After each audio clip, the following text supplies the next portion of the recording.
Annyeonghaseyo everyone, welcome to my channel. I want to talk about the times that people feel frustrated when they are learning something new, whether it is a language or any other skill. For me, it is language. So I have been learning Korean for a very long time, and there's one thing that I should tell you. Trust me on this, that the feeling of frustration, of being stuck, it happens with everyone, even if you are an advanced level learner or an intermediate learner, or if you're just beginning. So if you're a beginner and you don't know how you should proceed, or if you're just an intermediate learner and you're stuck somewhere, this video is just for you. So keep watching. So this is just something that I wanted to share with you, that there was a time when just a few weeks ago when I was studying something, and I was pretty satisfied with myself because I had learned the grammar rules, I had learned everything related to that topic quite well, and I was very happy with myself. So I had this boost. I was so inspired that the next day itself I picked up a very difficult podcast and I started listening to it. It was something related to politics, and that is something that I'm not really into politics. So since I'm not into that, I really don't go through the words related to that in Korean. So I picked that up just to challenge myself, and what happened was that I was so demotivated. I was so disappointed in myself, and I thought to myself, oh my god, what just happened? So that actually made me think that if you chew more than you can eat, you are going to get stuck. It is going to choke you up, and that is what happened with me. And it happens with everybody. If you just learn a bit of Korean, a bit of any language actually, and you quickly jump to something else that's really difficult, you are going to get stuck. Not just stuck, you're going to get disappointed and demotivated. So it is really important to take really small baby steps when you are learning a language, because you need to understand that this is not your native language. Even in India, where I stay, there is no Korean around me. So there is really little to no exposure regarding Korean language. The only place that I learn it from is the internet. And how much can you learn on internet? You need people around you to actually learn the language in a really natural way. Having no exposure at all, I completely understand that sometimes we may get stuck. There are points of frustration when you feel like you can't get ahead in a language. So if you are learning a certain level, like if you are learning the basic level or intermediate level, you need to actually study according to that level and not just get excited and jump to completely another level or a very difficult level in that case.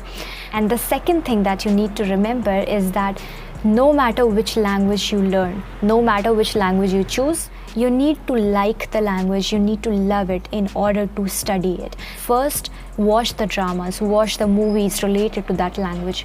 If you like listening to the language, if the language actually strikes a chord in your heart, you should know that this is the one that you want to study. Because if you don't like something, if you don't like a language and you start learning it, after a point of time, you're just going to hate it, especially Korean, because Korean is a very tough language. And the only thing that makes me want to progress further and further into it is that I love it.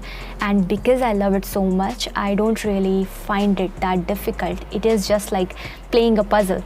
Puzzles are interesting, even though they might be tough sometimes. But since we love the puzzles, we kind of really, don't look at the difficult factor. The third thing that I want to suggest to you, if you're stuck in a language, is that rather than thinking that you want to give up or you should give up now because it's difficult or you're not progressing, you should take a break, because it actually refreshes our mind. It makes us ready for the next step or the step ahead. So if you feel that things are getting really difficult, rather than feeling as if you have to keep going no matter what, you should take a break. 1 week, 2 weeks, maybe a month, not more than that I would suggest, otherwise you'll start forgetting the language. But after a certain amount of break, you should restart it again. And also after that particular break, I am very sure that you will be able to think or to solve that particular difficulty or that particular difficult grammar or vocabulary in a much better way, because your mind is now more sorted out to handle it.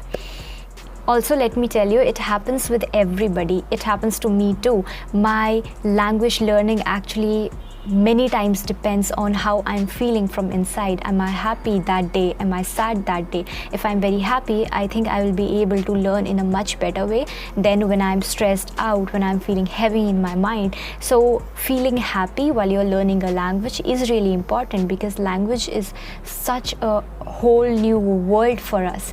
Doing this language as soon as the day starts will be the better thing to do, according to me. Learning a new language is like a whole new world. It gets difficult, it gets tiring, it gets frustrating, you get angry at the language, you want to give up. But I just want to tell you, don't give up, because once you are comfortable with Korean language, it will open you up to such a whole new spectrum of this world that you can explore. And Korean culture, for me at least, it is such a beautiful, beautiful thing to experience. It's like serendipity.